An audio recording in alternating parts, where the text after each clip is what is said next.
అందరికీ నమస్తే. భారత్ ఇతిహాస్ యూట్యూబ్ ఛానల్కు మీకు స్వాగతం. నేను మీ వెంకట్. ప్రేక్షకులారా, ఈరోజు మిగతా వీడియో చూద్దామా? ఎవరిది? అదేనండి, మన ప్రశ్నగాడు, లుచ్చాగాడు, బచ్చాగాడు, తుచ్చాగాడు. వాంది మిగతా కౌంటర్ ఇద్దాము వీడియోకి. వాడు చేసే వీడియోకి మన ఎన్కౌంటర్ ఎలా ఉంటుందంటే చూస్తారు కదా మీరే. రారా కన్నా సోడిబడ్డి, ఓ సోడబుడ్డి, ఏంట్రా రావు కదరా? అరే రే రే రే రారా జల్దీ. ఓ సునీల్ భయ్య, నువ్వు పిలిస్తే వస్తా అంటాడు. నువ్వే పిలుస్తు సునీల్ భయ్య. రారా గజ్జుకుక్కద్దా. మన ఇప్పుడు వర్ణ వ్యవస్థ ఏదైతే పుట్టుకతోనే అంటున్నారు కదా, ఫస్ట్ ఆఫ్ ఆల్ పుట్టుకతోనే మనిషి ఎలా ఉండాలి అనేది ఈ లుచ్చా చెప్పేశాడు. పుట్టుకతో అంటే మనిషి ఎలా ఉండాలంటే వాడి గుణగణాలు చెప్పేస్తున్నాడు. పుట్టుకతోనే వాడి రైట్స్ అండ్ ఈక్వాలిటీ, వాడి రైట్స్ అండ్ రాంగ్స్ చెప్పేస్తున్నాడు. వాడికి ఏమేమి హక్కులు ఉంటాయో చెప్పేస్తున్నాడు. ప్రపంచంలో అందరికంటే ఈడు అందరికంటే గొప్పోడంట. అది మనం వినాలా? మీరు వినంటారా? అది మేమెందుకంటాం వినంగా. ఓరే లుచ్చా, నిన్నెవడు వినమన్నారా? నేను వినమని చెప్పి ఎవడు చెప్పాడు రా? మేము వింటాం రా. నీకేం నొప్పిందిరా? నిన్ను ఎవడన్నా వినమని చెప్పాడా? మనం వచ్చి నీకు చెప్పాడేం రా లుచ్చా? చెప్పరా, ముందు చెప్పు. కొంచెం పైకి వెళ్తే 89, 90లో 89, 90, 91లో బ్రాహ్మణులు అధ్యాపనము అంటే అధ్యయనం చేయటం, బోధించటం, యాగము చేయుట, చేయించుట, దానమిచ్చుట, దానము స్వీకరించుట అను విధులు నిర్వర్తించాలి. అడుక్కోవటం ఇదేంట్రా? అడుక్కోవటం ఇదేంటి? మామూలుగా ఇప్పుడు అదేంటది మళ్ళీ చెప్దాం. యాగము చేయుట, చేయించుట, దానమిచ్చుట, స్వీకరించుట అంటే ఇచ్చుట ఏమో మరి నాకు తెలియదులే, స్వీకరించుట అయితే చూసా. అంటే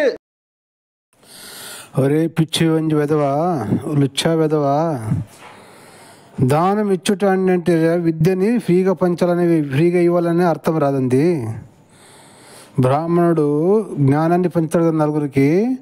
ఆ జ్ఞానాన్ని ఇచ్చేది దానంలో, ఉచితంగా ఇచ్చేదాన్ని దానం అంటారా? దానం స్వీకరించేవాడు ఎవడు? ఫ్రీగా విద్యను ఎవరైనా స్వీకరిస్తాడో వాడు దానం తీసుకుంటాడు. జ్ఞానాన్ని బోధించేవాడు, అధ్యాపన చేసేవాడు బ్రాహ్మణుడు, వాడు ఇచ్చేవాడు దానం. ఇదిరా దాని అర్థము. వెదవన్నారా వెదవా?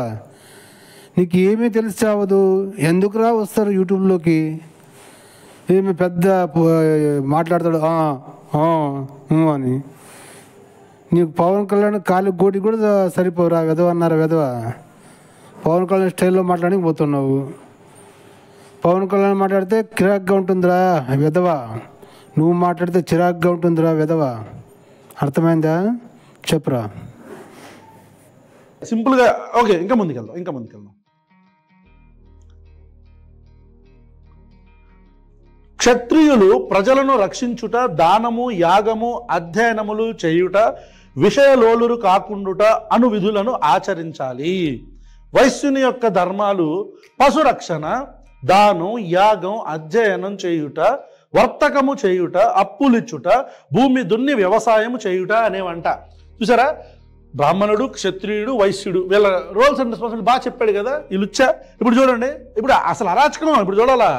శూద్రుడు వీరినందరూ అసూయ లేక సేవిస్తూ ఉండాలి అని బ్రహ్మదేవుడు నిర్దేశించినాడంట. నేను నిర్దేశిస్తున్న తంతారుగా అదే ఎరలో తన్నే వాళ్ళే. నేనే చెప్తున్నాను ఎట్లా అంటే, అందుకని దేవుడి పేరు చెప్పేశారు బాగా. శూద్రులంట, మళ్ళీ వినాలా, శూద్రులంట వీరినందరూ అసూయ లేక సేవిస్తూ, అరే రే వాడేమో ఖాళీగా కూర్చొని మా దగ్గర నేనే మీ అందరికీ గొప్ప అని మాటలు చెప్పుకొని పూటలు గడిపేస్తున్నాడు, డబ్బులు తీసేసుకుంటున్నాడు, అన్నం తింటున్నాడు. క్షత్రుడేమో రాజకోటలో తీసేస్తున్నాడు, వైశ్యుడేమో వర్తకాలు అవన్నీ చేసుకోవచ్చు అని చెప్పారు.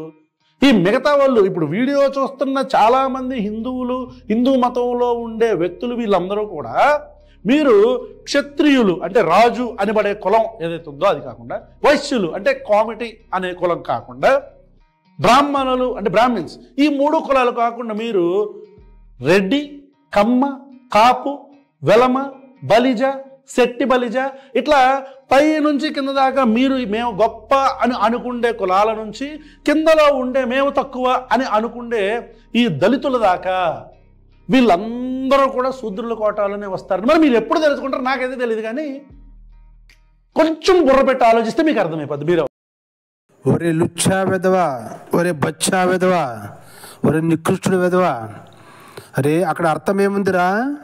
ఇప్పుడు నువ్వు చెప్పావు కదా, కమ్మ కాపు సాకలోడు కుమ్మరోడు మాదిగోడు మాలోడు వీళ్ళందరూ క్షుద్ర వస్తారు చెప్తారు కదా.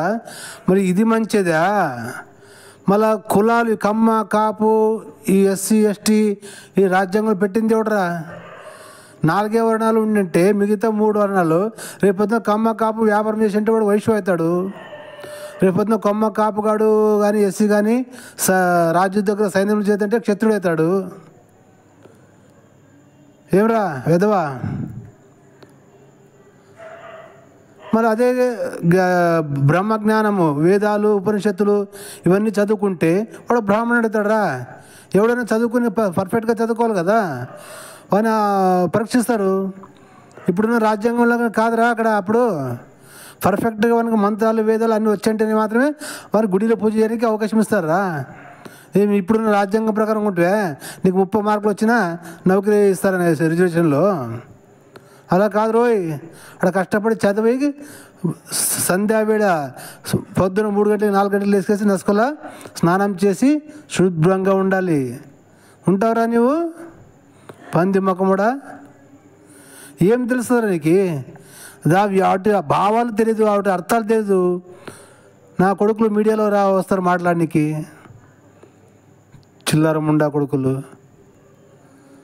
చెప్పురా, ముందేం చెప్తావు చెప్పు. దేని ప్రకారం? ఈ మనుగడ రాసిన ఈ మను ధర్మశాస్త్రం ప్రకారం దీన్ని మనం ఆచరించాలా దీన్ని. ఇప్పుడు దీన్ని కౌంటర్ ఆర్గ్యుమెంట్గా కొంతమంది బత్తాయిలు ఏం చెప్పేస్తారంటే, అది మనుస్మృతి ఎప్పుడు ఆ యుగంలో, ఇప్పుడు కలియుగంలో పరాశర స్మృతి దాని బొక్కలు కూడా ఉన్నాయి, దాని గురించి కూడా మనం మాట్లాడుకుందాం, సరేనా? ఇప్పుడు పరాశర స్మృతి ఉంది. పరాశర స్మృతి ఇప్పుడు మనం పాటిస్తున్నాం కదా, మరి లేదు అవి తప్పు, మన మనుస్మృతిలో ఉన్నాయి. కొంతమంది అంటే ఇట్లా ఏమంటారు, దొంగ ఆర్గ్యుమెంట్లు అంటారు వీటిల్ని. అంటే తెలివిగా అనుకుండే కొంతమంది పుచ్చుబత్తాయిలు ఉంటాయి కొన్ని, అవి తెలివిగా మాట్లాడుతున్నాను అనుకొని ఇట్లా మాట్లాడుతుంటాయి. ఏం మాట్లాడుతుంటాయి అవి? లేదు అప్పుడు ఇందా చెప్పాను కదా, మనుధర్మశాస్త్రం ఆ యుగంలోది, ఇప్పుడు వేరు. ఇప్పుడు మనం ఉన్నది కలియుగంలో, ఈ యుగంలో పరాశర స్మృతి మాత్రమే మనం పాటించాలి అంటారు. పరాశర స్మృతిలో ఉండే బొక్కల గురించి మనం తర్వాత మాట్లాడుకుందాం, వీడియో మళ్ళీ చేద్దాం, ఓకేనా? ఖచ్చితంగా మిమ్మల్ని అయితే సాటిస్ఫై చేస్తా, మీరు ట్రాల్ చేస్తారు కదా మమ్మల్ని. ఓకే, పరాశర స్మృతి గురించి అయితే మనం తర్వాత మాట్లాడుకుందాం. మనుస్మృతిలో మేము ఇది పాటించము అనే పుచ్చుబత్తాయిలు మరి మనుస్మృతి గురించి బ్రహ్మానందం గారు మాట్లాడగానే ఎందుకు పిసికేసుకొని రసాన్ని కార్చేసుకున్నారు? మరి మనుస్మృతి గురించి మాట్లాడుతున్న వ్యక్తుల మీద ఎందుకు ట్రాల్ చేస్తున్నారు? పిసుక్కోవాల్సిన అవసరం ఏమొచ్చింది? మీరు అది ఒరే లుచ్చా వెధవా, ఒరే బచ్చా వెధవా, ఒరే తుచ్చా వెధవా. ఇప్పుడు మనుస్మృతి గురించి ఎవరు మాట్లాడారా? ఇప్పుడు మనుస్మృతికి అదేమి చట్టమా? అరే మనుస్మృతి ఎప్పుడు ఉండేదిరా?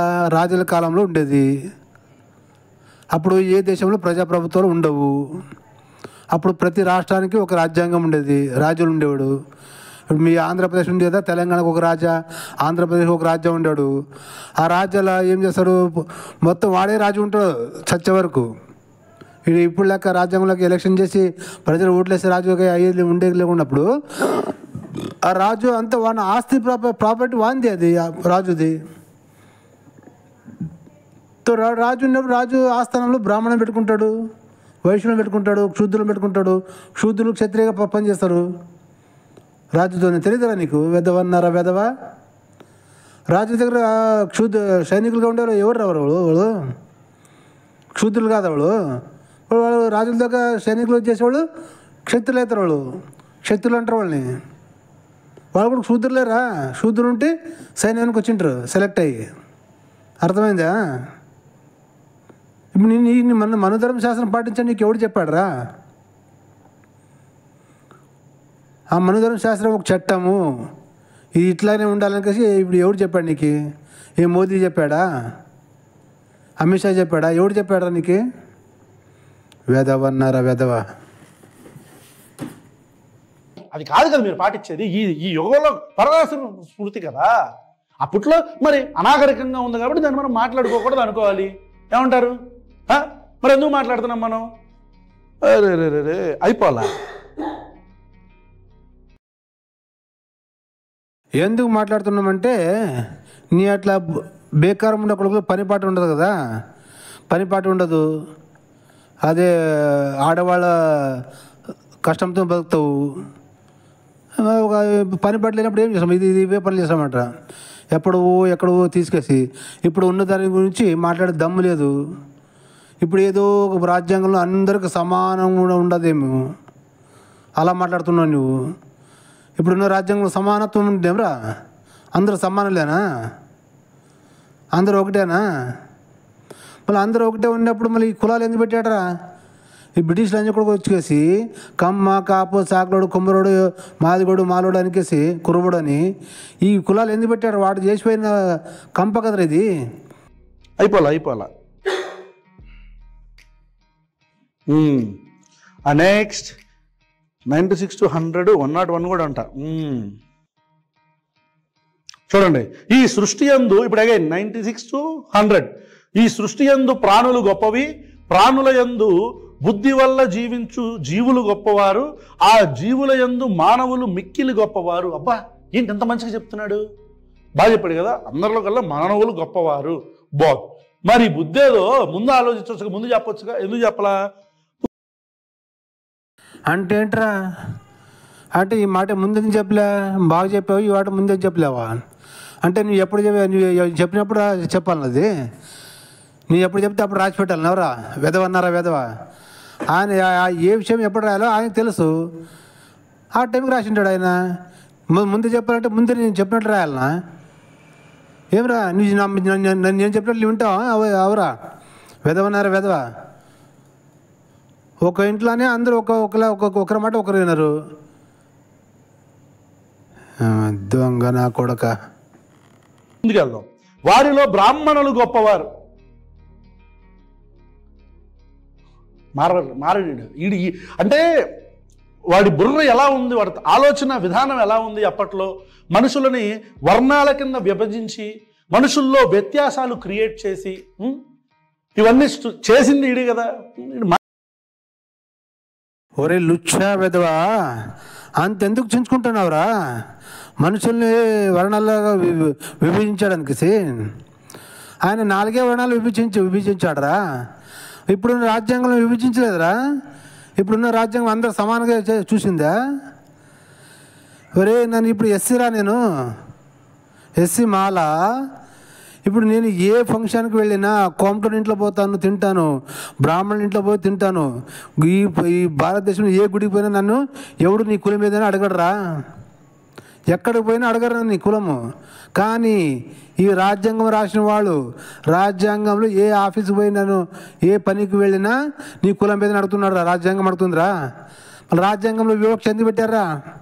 తక్కువ కులముడు ఎక్కువ కులముడు ఎందుకు పెట్టారా? మళ్ళా బ్రాహ్మణానికి ఎక్కువ అప్పర్ క్యాస్ట్ ఇచ్చి ఎస్సీ ఎస్టీకి లోవర్ క్యాస్ట్ ఎందుకు ఇచ్చారా? మళ్ళీ రాజ్యాంగంలో రాజ్యాంగం రాసిన బుద్ధి లేదా?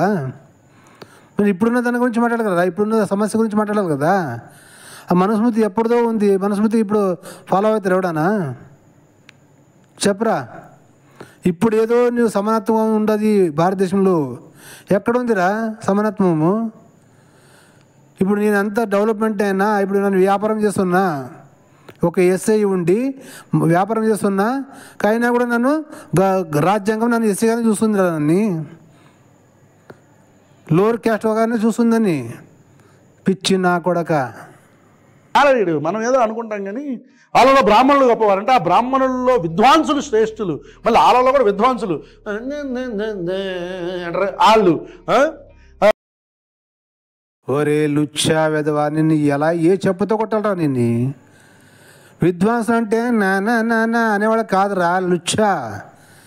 నీకు ఏమీ తెలీదు నా కొడక, నీవు వచ్చి మాట్లాడతావు. విద్వాంసులు అంటే పండితులు రా. జ్ఞానం ఎక్కువ జ్ఞానం ఉన్నవాడు, గుడిలో పూజ చేసేవాడు కాదురా. విద్వాంసులు అంటే వాళ్ళు పండితులు అంటే అర్థము. నా నా నా నా నా అనేవాళ్ళు కాదురా, చూడబుడ్డిగా పంది మొక్కముడా. ఆ విద్వాంసుల యందు యుక్తాయుక్త విచక్షణ కలవారు శ్రేష్ఠులు కాగా వారికంటే బ్రహ్మజ్ఞానం కలవారు మిక్కిలి గొప్పవారు. మరి ఇవన్నీ చెప్తున్నా, మరి ఈడెవడు? ఈ బ్రాహ్మణుడు ధర్మరక్షణకై పుట్టినాడు, ధర్మాన్ని ఆచరిస్తున్నందువల్లనే అతడు బ్రహ్మత్వాన్ని పొందాడు. ఓకే, అతను సర్వశ్రేష్ఠుడు. చూసారా ఎంత అనుకూలంగా ఉందో ఒక వర్గానికి ఇది. ఒరే పిచ్చి వెధవా, మళ్ళీ ఇప్పుడున్న రాజ్యాంగం కూడా అనుకూలంగా ఉంది కదా. ఎవరికి అనుకూలంగా ఉంది ఇప్పుడు? ఎవరా? అందరికి సమానంగా ఉందా? బ్రాహ్మణులకు ఒక లెక్క అనుకూలం ఉంది, ఎస్సీ ఎస్టీలకు ఒక లెక్క అనుకూలం ఉంది, బీసీలకు ఒక లెక్క అనుకూలం ఉంది, బీసీసీ వాళ్ళకి ఒక లెక్క అనుకూలం ఉంది, మళ్ళీ యాவது ఓబీసీ ఓసీ వాళ్ళకి ఒక అనుకూలం ఉంది. మరి ఇన్ని ఎందుకు పెట్టారా? మళ్ళీ ఇంకోటి చెప్పాడు కదా బాబాసాహెబ్ అంబేద్కర్, ఈ దేశంలో ఉన్న హిందువులు, హిందూ సర్టిఫికెట్ ఉన్నవాళ్ళు, రిజర్వేషన్ పొందేతోళ్ళు క్రైస్తవ మతంలోకి ఇస్లాం మతంలోకి వెళితే ఆ రెండు మా పరదేశ మతాలు, మా దేశ మతాలు కాదు. ఆ రెండు మతాలు అడిచి మా దేశానికి సంబంధించిన మతాలు ఏ మతానికి వెళ్ళినా వాళ్ళ రిజర్వేషన్ ఉంటుంది. కానీ ఆ రెండు మతాలకు వెళితే మాత్రం వాళ్ళ రిజర్వేషన్ తీసేయడానికి చెప్పాడు. బీసీసీ సర్టిఫికేట్ తీసుకోవాలని చెప్పాడు, రిజర్వేషన్ పోతుందని చెప్పాడు. మళ్ళీ ఈరోజు ఎంతమంది మతం మారి హిందూ సర్టిఫికేట్ పెట్టుకుని బతుకుతున్నారా సిగ్గు శరం లేకుండా క్రైస్తవులు? బాబాసాహెబ్ మాట, అంబేద్కర్ మాటని తుచ్చలా తీసేశారు కదరా. లుచ్చా చెప్పరా లుచ్చా. అందరకు సమీపస్తుడు కావున ఈ ప్రపంచం అంతయు అతని సొత్తుగానే పరిగణించబడుతుంది. అందువలన బ్రాహ్మణుడు తన సొత్తును తానే అనుభవించుచున్నాడు. అర్థమైందా? ఈ సొత్తు అంట, ఈ ప్రపంచం అంతా బ్రాహ్మణుడు సొత్తు అంట. మీరెంత కష్టపడినా సరే ఈ రాజులు, వర్తకులు అంటే వేరే పదం వచ్చింది, వైశ్యులు, శూద్రులు, వీళ్ళందరూ కష్టపడి ఈ డబ్బులంతటిని తీసుకెళ్లి బ్రాహ్మణుడికి ఇయ్యాలంట.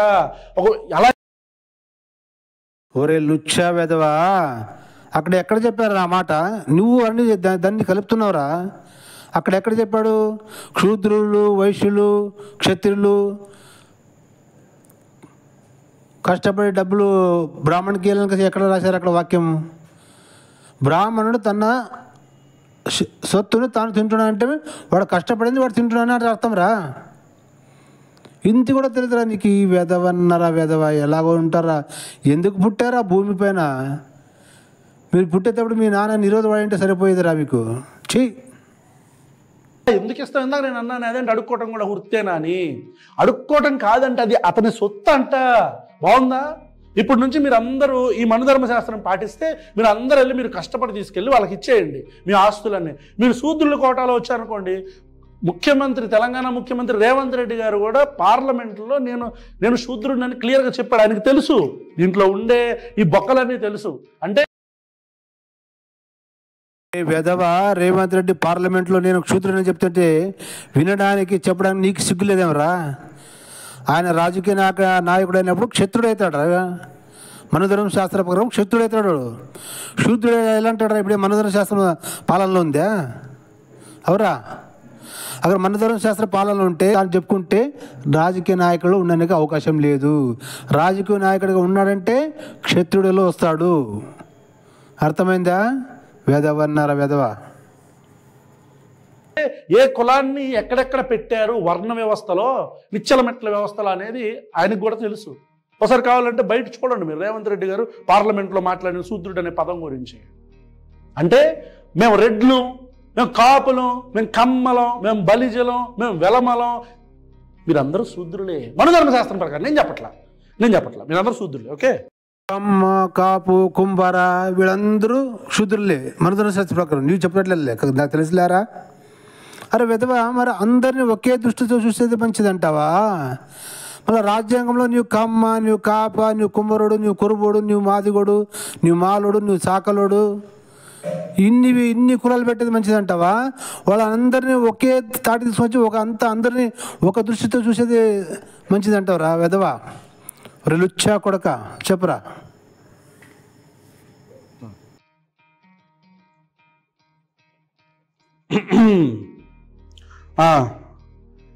నెక్స్ట్ ఈ ప్రథమాధ్యాయం కాసేపు వదిలేసి మనం అష్టమాధ్యాయంలో చెప్దామా? ఏమంటారు? అష్టమాధ్యాయం ఎక్కడ అంటే నువ్వు ఆ మూడ్లో నన్ను ట్రాలింగ్ చేస్తారంటారా? ట్రాలింగ్ మేము కూడా చేస్తాను ట్రాలింగ్. యాక్చువల్లీ ట్రాల్ ఎవరైనా చేస్తే మంచిగా భలే యూనో బాగుంటుంది. We enjoy it. బూతులు మధ్య మధ్యలో తిడతా ఉంటారు, దట్స్ ఓకే. కానీ బట్ యా మా వరకు you know honestly we enjoy troll like anything. ఎందుకంటే everybody has their freedom of expression, వాళ్ళ హక్కు. ఇప్పుడు మా భావజాలం మాకు ఎలా అయితే ఉంటుందో, హిందూయిజంని కాదు, హిందుత్వ ఐడియాలజీ వేరు, హిందూయిజం కాదు. హిందుత్వ ఐడియాలజీని నమ్ముకునే వాళ్ళ భావజాలాలు వేరే ఉంటాయి, వాళ్ళు మాట్లాడుతూనే ఉంటారు. ఒరే లుచ్చా వెదవా, టైం పాస్ చేయకరా, టైం వేస్ట్ చేయకరా. నీ వెదవన్నారా వెద, వీడియో ఎలా చేయాలో కూడా తెలీదు నీకు. మొబైల్లో వెతుకుతూ కూర్చుంటావు. నా కొడక అన్నీ రెడీ చేసుకునేసి పటాపట చెప్పాలరా. వెదవన్నారా వెదవా, ప్రజల టైంని వేస్ట్ చేస్తావు కదరా.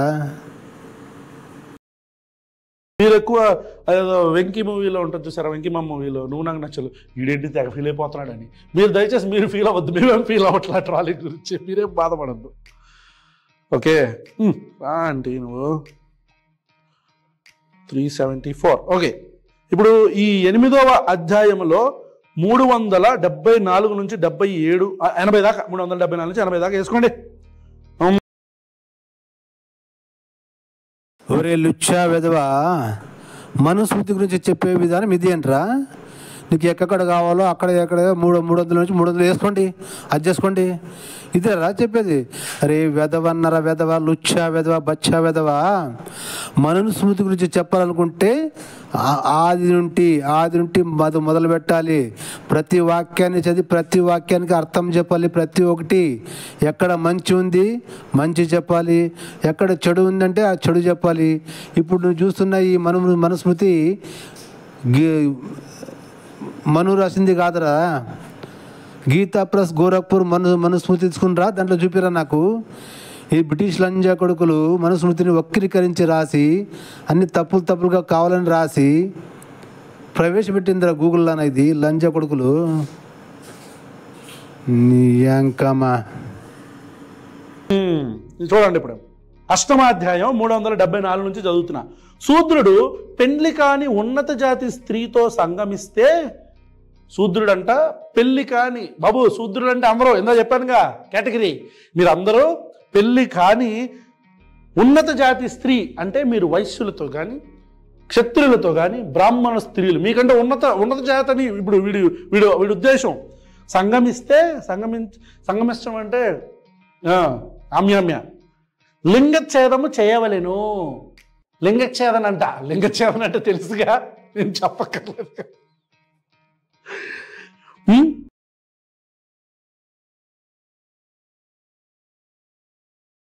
సరేరా లుచ్చా, నీవు చెప్పింది కొంచెం కాసేపు విందాం. శూద్రుడు ఉత్తమ జాతి శ్రీను సంగమం కలిసి అంటే పురుషాంగం నరకేని చెప్పారు కదా, కత్తిరేని చెప్పారు కదా. సో ఈ భారతదేశ చరిత్రలోన ఎక్కడైనా రాసింది ఉందా? ఎంతమందిని నరికారు? అంగాన్ని ఎంతమందిని నరికారా? ఉందా? లెక్కపత్రాలు ఉండవా? చెప్పురా. అవన్నీ లెక్కలు తీసుకుంటా, ఎంతమంది నరికారు ఆ టైంలో, ఇంతమంది ఉన్నత స్త్రీలతో సంగమం చేశారు, సంగమం చేసేందుకు ఇంతమంది పురుషాంగం కట్ చేశారు అని కలిసి లెక్కలుంటే చూపిరా వెదవా. పెళ్లి అయిన ఉన్నత వర్ణమునకు చెందిన స్త్రీతో రమించినచో అతని అంగాన్ని నరికి వేసి అతని ధనాన్నంతా రాజు తీసుకునవలెను. శూద్రుడికి సంబంధించిన విషయం చెప్తున్నాం. జోక్స్ సైడ్, మనం ఈ బత్తాయిలు లేస్తే తాలిబాన్ రాజ్యం చూసారా ఎంత దారుణంగా ఉంటుందో? తాలిబాన్లు ఎంత దారుణంగా ప్రవర్తిస్తారు, ఆడవాళ్ళ మీద మనుషుల మీద ఎంత దారుణంగా నరుకుతారు. మరి ఇది ఏంట్రా? అంటే ఇదేంట్రా ఇది? పోండ్రా, నీవు చెప్పింది ఇందాము. తాలిబాన్లు ఆడవాళ్ళని చంపుతున్నారు, మనుషులను చంపుతున్నారు అని చెప్పావు కదరా లంజా కొడక. మళ్ళీ అలాగని ఇప్పుడు నీ గ్రంథాన్ని చూపించి మాట్లాడుతున్నావు కదా. నేను అదే అడుగుతున్నాను రా, మన దేశంలో హిందువులు ఎంతమందిని చంపారని లెక్కలు అడుగుతున్నాను. చంపిన లెక్కలు చూపించరా నాకు. ఆఫ్ఘనిస్తాన్లో ముస్లింలనే చంపారు. రాక్షసులు నుండి తప్పించుకుని పారిపోవాలని ఒకడు ప్లేన్ ఎక్కినంటే ప్లేన్ నుండి పైన నుంచి కింద పడాడు. ఒక తెలుసా, లోపలికి ఎక్కిన కాక ప్లేన్ రెక్కలు పట్టుకుని కేసి వెళ్ళాడు వాడు, అంత భయంతో. ముస్లిం వాడు కూడా. వేదవ అన్నారా వేదవ. ఇక్కడ ఎంతమందిని చంపుతున్నారు హిందువులు వేరే వాళ్ళని ఎంతమంది చంపుతున్నారు చెప్పరా. మనుస్మృతి సంస్కారం ఉండాలని ఎంతమంది చంపారు, ఎంతమంది చంపారు హిస్టరీ చూపించారా, చరిత్రలు చూపించారా నాకు. నోటికి వచ్చింది వాగుతావు కదరా లుచ్చా నా కొడక.